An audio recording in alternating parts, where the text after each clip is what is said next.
Hi, my name is Magdalena Ling, and I am your witchy godmother. If you didn't know, you've been adopted. And this is going to be our new corner,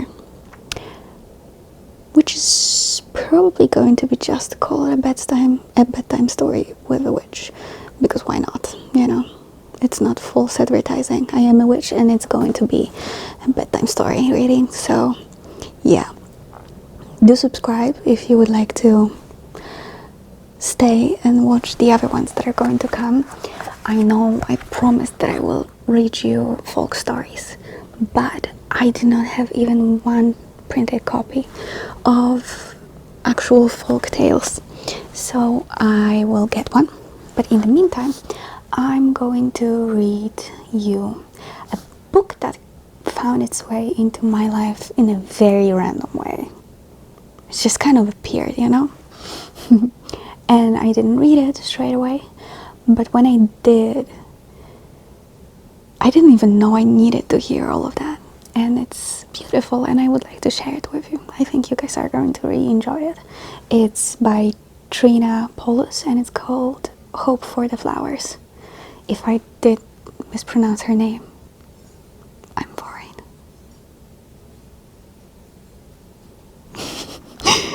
Anyway, okay, so go and get comfortable. Grab yourself, I don't know, get under your covers, turn out the lights, relax, I want you to be able to focus just on the story. To relax, really enjoy it. Okay? Great. This is a tale partly about life, partly about revolution, and lots about hope for adults and others, including caterpillars who can read. So if you are not an adult or other, or a caterpillar who can read, keep scrolling. No, you can stay. It's fine. Okay. I'm sorry. You have to get used to my stupid sense of humor. It is what it is. All the art inside of the book is also done by her, so I'm going to show you, because it's really pretty. Alright, my thanks to everyone all over the world who has helped me believe in the butterfly. This is the tale of a caterpillar who has trouble becoming what he really is. It's like myself, like us. Love, Trina. If you can't see it well, I'm sorry. To the more of life, the real revolution, and to my father who believed in it. Look at these, it's little eggs. Alright, chapter 1. Once upon a time, a tiny striped caterpillar burst from the egg, which had been home for so long. "Hello world," he said. "It's sure bright out here in the sun." It's striped. "I'm hungry," he thought, and straightway began to eat the leaf he was born on. And he ate another leaf, and another, and another, and got bigger and bigger and bigger.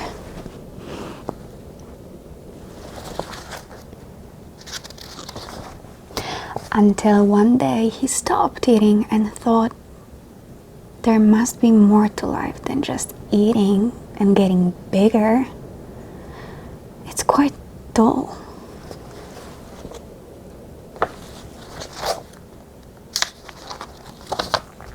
So Stripey crawled down from the friendly tree which had shaded and fed him. He was seeking more.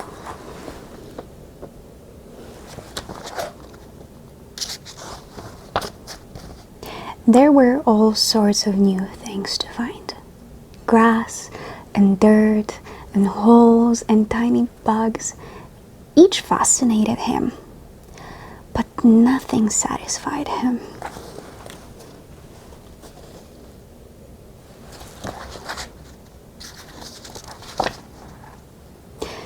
When he came across some other crawlers like himself, He was especially excited. But they were so busy eating, they had no time to talk, just as Stripey had been. They don't know any more about life than I do, he sighed.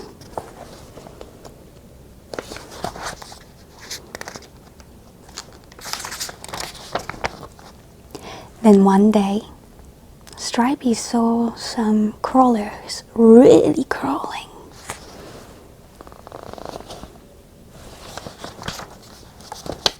He looked around for their goal and saw a great column rising high into the air. When he joined them, he discovered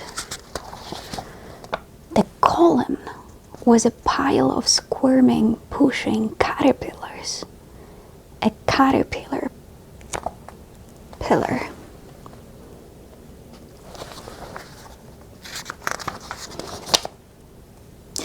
It appeared that the caterpillars were trying to reach the top, but the top was so lost in the clouds that Stripey had no idea what was there. He felt new excitement, like sap rising in the spring. Maybe I'll find what I'm looking for.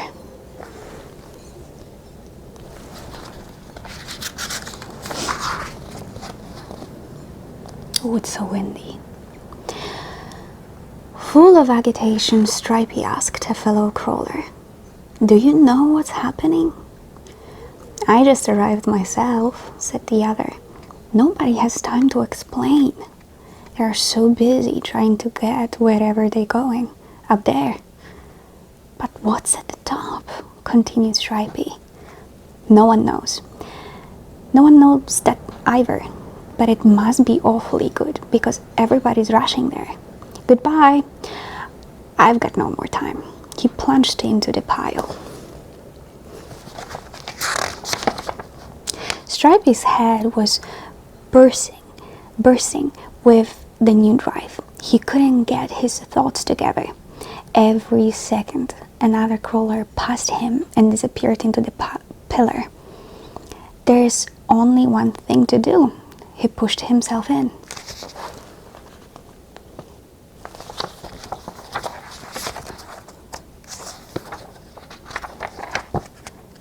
Chapter 2.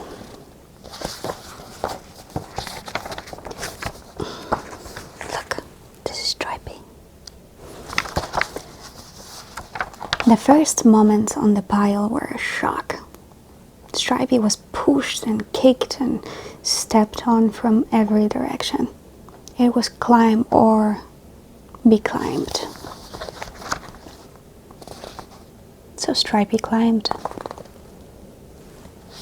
No more fellow caterpillars on Stripey's pile.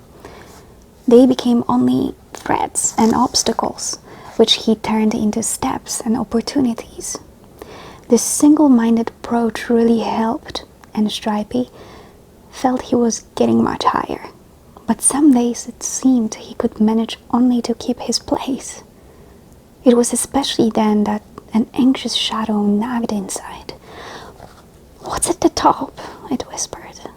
"Where are we going?"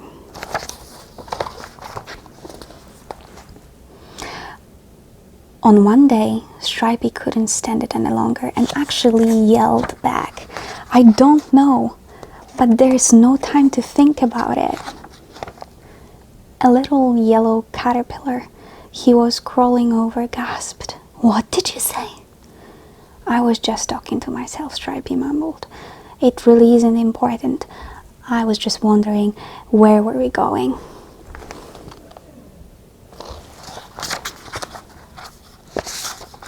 "You know," Yellow said, "I was wondering that myself. But since there's no way to find out, I decided it wasn't important." She blushed at how silly this sounded, quickly adding, "No one else seems to worry about where we're going, so it must be good." But she blushed again. "How far are we from the top?" Stripey answered gravely, "Since we are not at the top, not at the bottom, and not at the top, we must be in the middle." "Oh," said Yellow, and they both began climbing again. But now Stripey had a new feeling. He felt bad. He had lost his single-mindedness. How can I step on someone I've just talked to?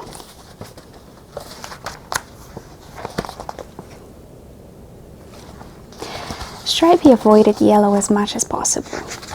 But one day, there she was, blocking the only way up. "Well, I guess it's you or me," he said, and stepped squarely on her head. Something in the way Yellow looked at him made him feel just awful about himself. Like, no matter what is up there, it just isn't worth it. Stripey crawled off Yellow and whispered, "I'm sorry."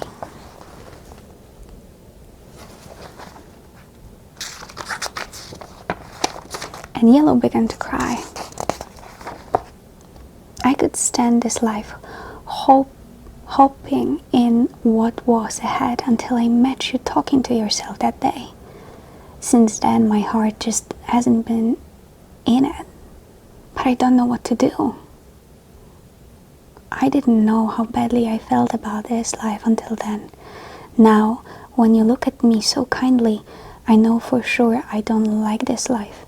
I just want to do something like crawl with you and nibble grass." Stripey's heart leaped inside. Everything looked different. The pillar made no sense at all. "I would like that too," he whispered. But this meant giving up the climb. A hard decision.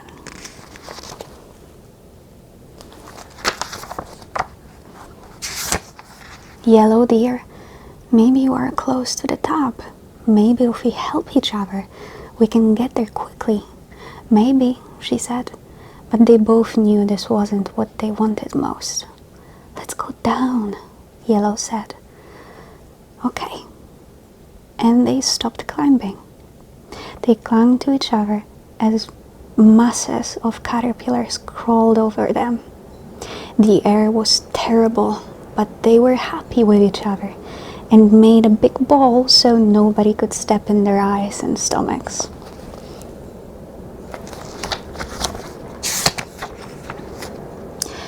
They did nothing at all for what seemed a long time.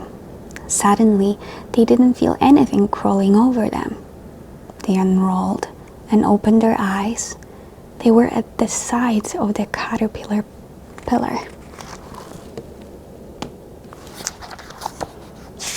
"Hi, Stripey," said Yellow.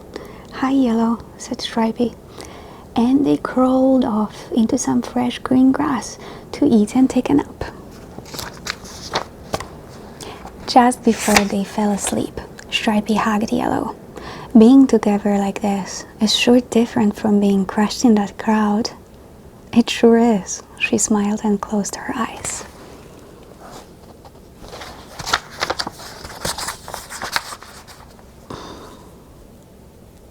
Chapter 3. So Yellow and Stripey romped in the grass and ate and grew fat and loved each other. They were so glad not to be fighting everybody every moment.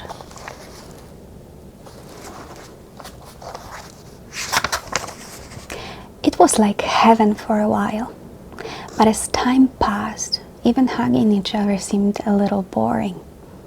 Each knew every hair of the other. Stripey couldn't help wondering, there must be still more to life.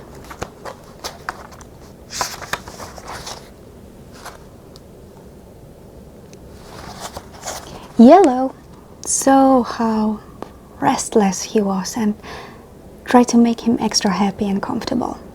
"Just think how much better this is than that awful mess we left," she said. "But we don't know what's at the top," he answered. "Maybe we were wrong to come down.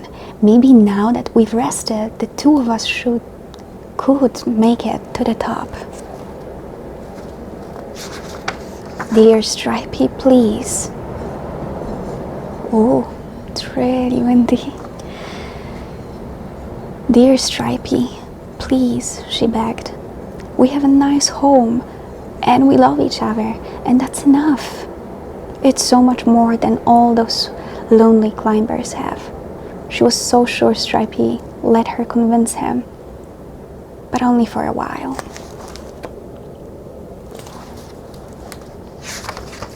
Stripey's hunkering for the climbing life worsened. The pillar haunted him. He crawled there regularly, looking up and wondering. But the top remained clouded.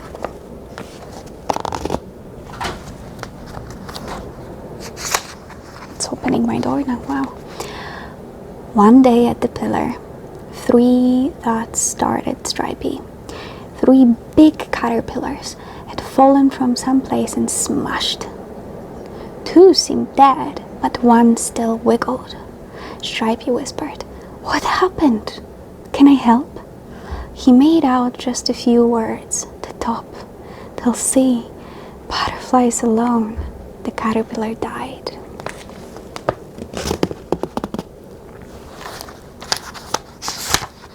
Stripey crawled home and told Yellow. They were both very sober and quiet. What did the mysterious message mean? Had the caterpillars fallen from the very top?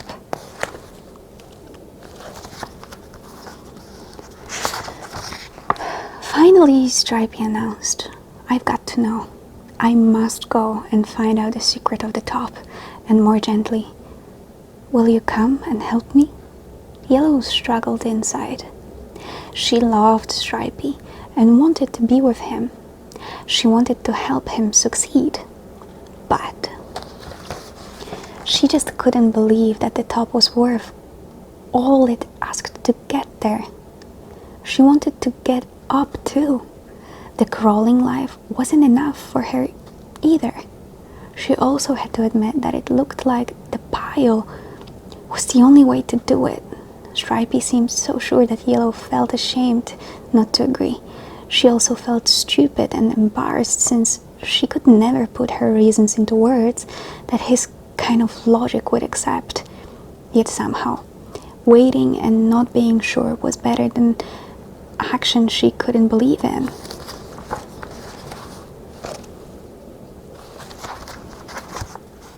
She couldn't explain.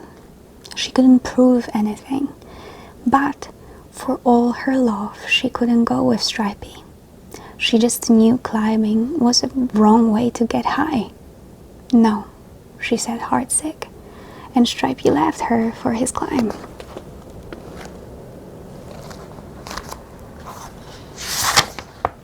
Chapter 4. Yellow was desolate without Stripey.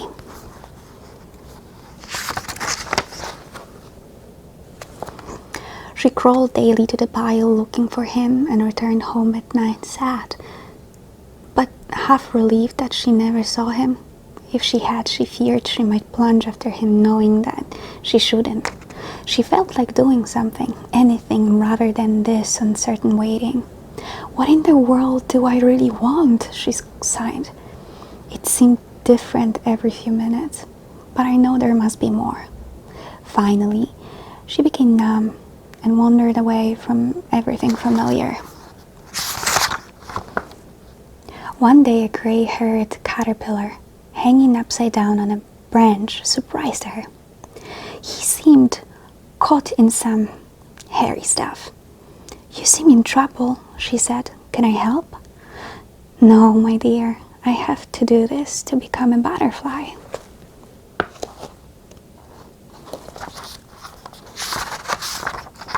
Her whole insides leapt. Butterfly? That word! She thought, "Tell me, sir, what is a butterfly?" "It's what you are meant to become. It flies with beautiful wings and joins the earth to heaven. It drinks only nectar from the flowers and carries the seeds of love from one flower to another." Without butterflies, the world would soon have few flowers. "It can't be true," gasped Yellow. How can I believe there's a butterfly inside you or me when all I see is a fuzzy worm?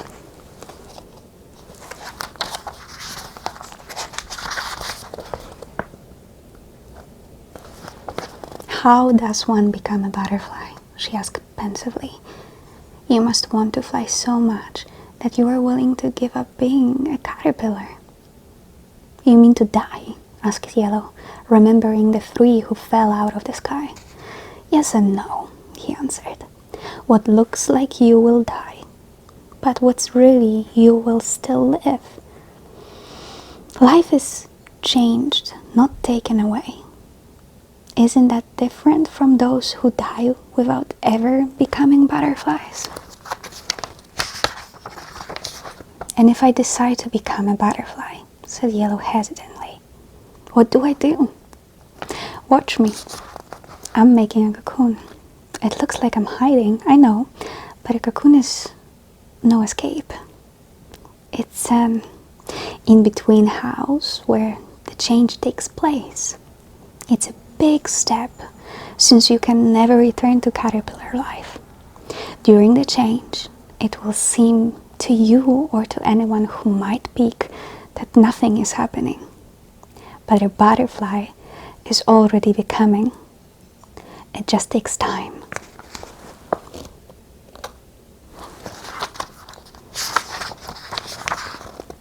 And there's something else. Once you are a butterfly, you can really love, the kind of love that makes new life. It's better than all the hugging caterpillars can do. Oh, let me go and get Stripey, Yellow said. But she suddenly knew he was too far in the pile to possibly reach. Don't be sad, said her new friend. If you change, you can fly and show him how beautiful butterflies are. Maybe he will want to become one too. Oh, look at me crying.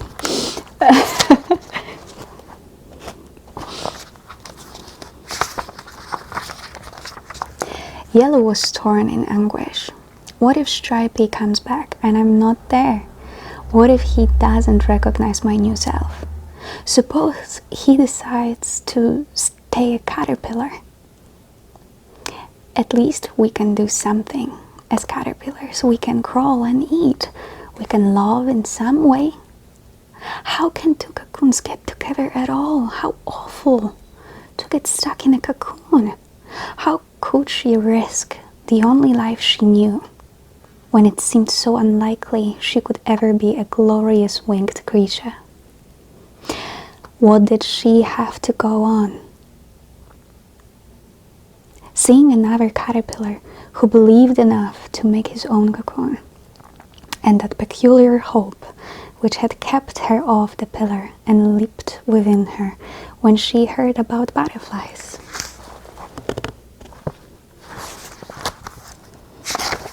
The grey-haired caterpillar continued to cover himself with silky threads.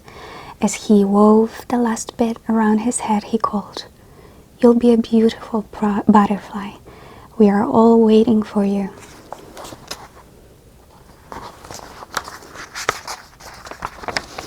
And Yellow decided to risk for a butterfly. For courage, she hung right beside the other cocoon and began to spin her own. Imagine, I didn't even know I could do this. That's some encouragement that I'm on the right track. If I have inside me the stuff to make cocoons, maybe the stuff of butterflies is there too. Chapter 5. Stripey made much faster progress this time. He was bigger and stronger since he had taken time out. From the beginning, he determined to get to the top. He especially avoided meeting the eyes of other crawlers. He knew how fatal such contact would be. He tried not to think of Yellow. He disciplined himself neither to feel nor to be distracted.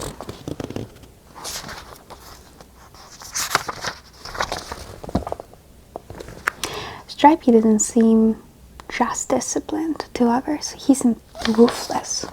Even among climbers, he was special. He didn't think he was against anybody. He was just doing what he had to do if he was to get to the top. Don't blame me if you don't succeed. It's a tough life. Just make up your mind, he would have said had any caterpillar complained. Then one day he was near his goal. Stripey had done well, but when light finally filtered down from the top, he was close to exhaustion. At this height, there was almost no more movement. All held their positions with every skill a lifetime of climbing had taught them. Every small move counted terribly. There was no communication, only the outsides touched. They were like cocoons to one another. Then one day Stripey heard a crawler above him saying, "None of us can get any higher without getting rid of them."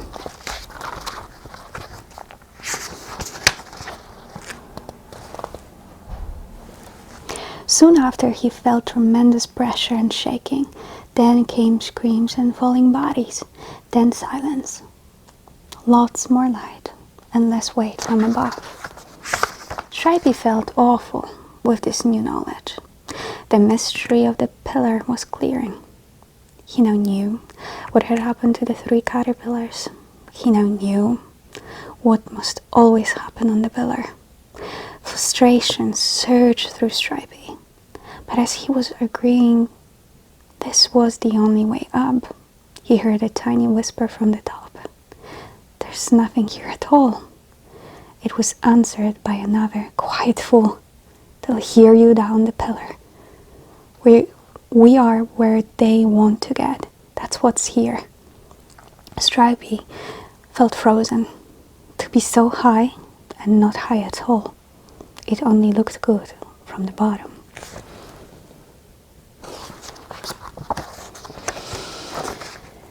The whisper came again. "Look over there, another pillar. And there too. They are everywhere." Stripey became angry as well as frustrated. "My pillar," he moaned. "Only one of 1,000. Millions of caterpillars climbing nowhere. Something is really wrong, but what else is there?" His life with Yellow seemed so far away. That wasn't it either, not quite. Yellow. He let her image fill his being. "You knew something, didn't you? Was it courage to wait?" Maybe she was right. I wish I were with her. I could go down, he thought. I'd look ridiculous, but maybe it's better than what's happening here. But Stripey's thoughts were interrupted by bursts of movement all over his level. Each seemed to be making a last effort to find some entry to the top, but with every push the top layer tightened. Finally, one caterpillar gasped, "Unless we try together, nobody will reach the top. Maybe if we give one big push, they can't hold us down forever."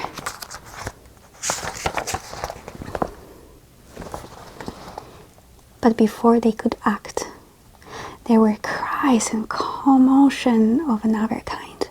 Stripey struggled to the edge to see the cause. A brilliant yellow-winged creature was circling the pillar, moving freely, a wonderful sight. How did it get so high without climbing? I'm going to cry. When Stripey poked out his head, the creature seemed to recognize him. It extended its legs and tried to grab him. Stripey caught himself just before being pulled out of the pile. The brilliant creature let go and looked sadly into his eyes. That look activated excitement Stripey hadn't felt since he first saw the pillar.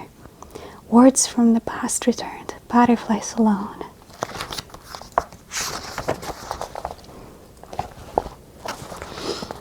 Is this a butterfly?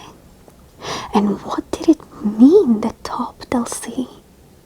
It was all so strange, and yet like it was supposed to be. And those eyes with the look of yellow, could it be? Such impossible thoughts, yet the excitement inside wouldn't stop. He grew happy. Somehow he could escape. He could be carried away. But as this possibility became real, something else grew inside. He felt he shouldn't escape like this.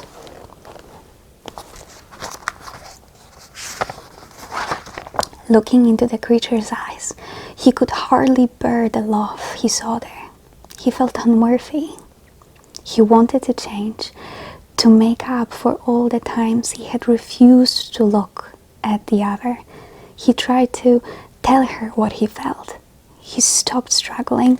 The others stared at him as though he were mad.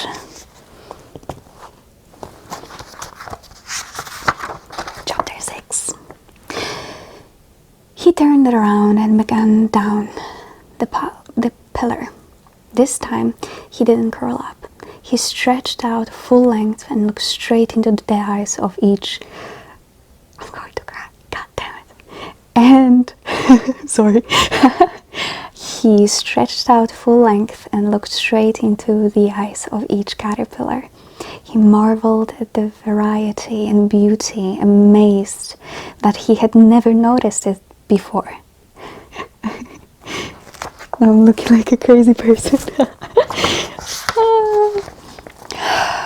He whispered to each, "I've been up, there's nothing there." Most paid no attention. They were too intent on climbing. One said, "It's sour grapes, he's bitter. I bet he never made it to the top."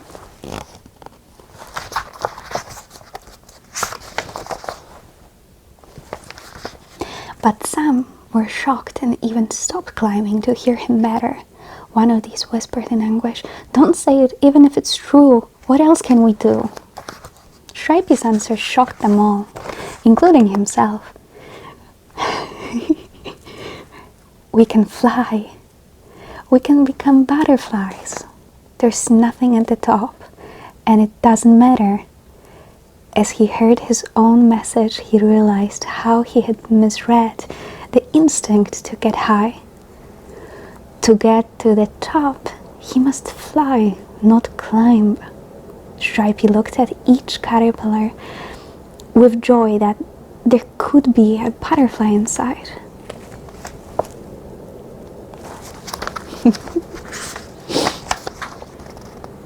But the reaction was worse than before. He saw fear in eyes. They didn't stop to listen or speak. This happy, glorious news was too much to take, too good to be true. And if it wasn't true, the hope that lit up the pillar dimmed. All seemed confused and unreal. The way down was so immensely long. The vision of the butterfly faded.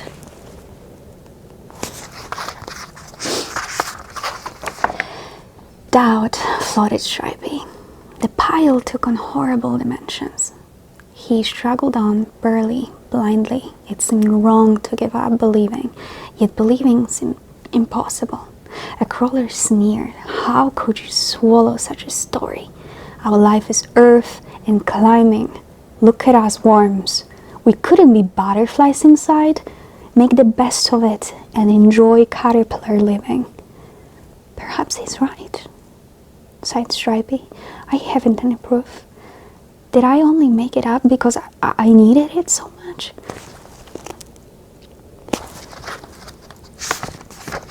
And in pain, he continued down, searching for those eyes which would let him whisper, "I saw a butterfly, there can be more to life."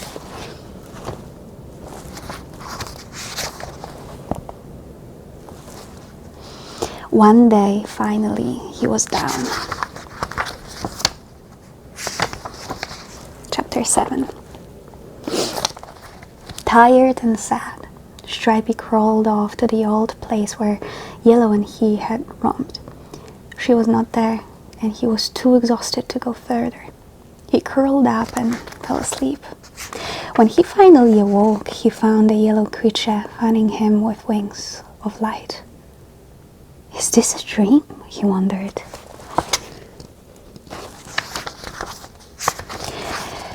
But the dream creature acted awfully real. She stroked him with her feathers, and most of all looked at him so lovingly that he began to trust that what he had said about becoming a butterfly might be true. She walked a little distance away, then flew back. She repeated it as if he should follow.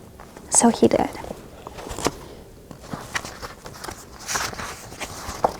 They came to a branch from which hung 2 torn sacks. The creature kept on inserting her head, then her tail, into one of them. Then she would fly to him and touch him. Smart yellow.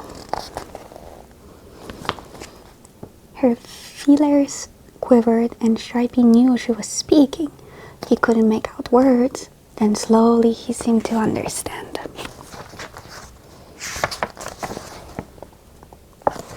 Somehow he knew what to do. Stripey climbed again.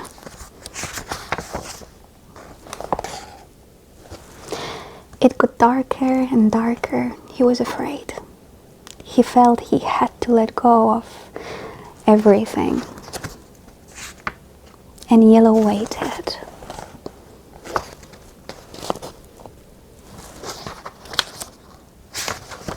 Until one day,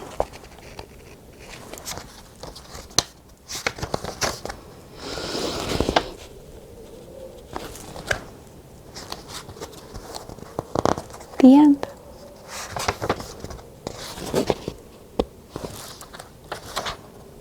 Or the beginning.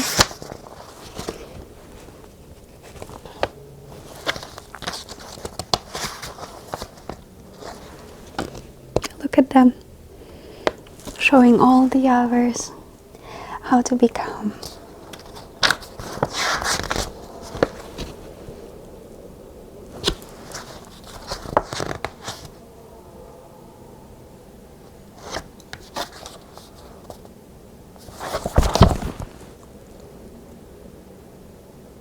I love you so much.